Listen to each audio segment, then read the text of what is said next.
അങ്ങനെ ട്രിപ്പിലെ രണ്ടാമത്തെ ഡേ ആണ് കേട്ടോ. അപ്പൊ നേരെ എന്തായാലും അത്യാവശ്യമായിട്ടുണ്ട്. എന്നാ പിന്നെ ഒരു ചായ ഇടാന്ന് വെച്ച് അങ്ങനെ ബാക്കി പരിപാടികളൊക്കെ കഴിഞ്ഞ് നേരെ ബ്രേക്ക്ഫാസ്റ്റ് കഴിക്കാൻ പോയി. അപ്പൊ ഇവിടത്തെ സ്റ്റേ കഴിഞ്ഞ് ഞങ്ങൾ ഇറങ്ങാം കേട്ടോ. അപ്പൊ ഇന്നത്തെ പ്ലാൻ ഒറ്റ മൈൻഡിൽ ഊട്ടി. ഇനി വണ്ടി നേരെ ഊട്ടിയിലേക്ക്. ഇവിടെ മുതൽ അങ്ങോട്ട് മൊത്തം കാടിന്റെ നടുവിലൂടെയുള്ള യാത്ര കേട്ടോ.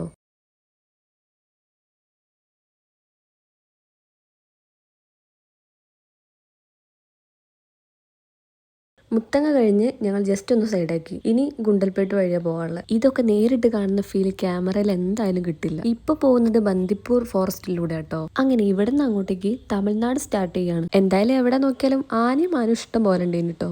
ഫുഡ് കഴിക്കാൻ അത്യാവശ്യം നന്നായിട്ട് ലേറ്റ് ആയിട്ടുണ്ടായിനി. ഫുഡിന്റെ കാര്യത്തിൽ പിന്നെ ഓരോ നാട്ടിലും ഓരോ രീതികളായിരിക്കുമല്ലോ. അതും കഴിച്ച് കുറച്ച് ഫോട്ടോസ് ഒക്കെ എടുത്ത് ഞങ്ങൾ അവിടെ നിന്ന് ഇറങ്ങി. അങ്ങനെ ഇവിടെ തൊട്ട് അങ്ങോട്ടേക്ക് തണുപ്പും കൂടെ ജോയിൻ ചെയ്തിട്ടോ.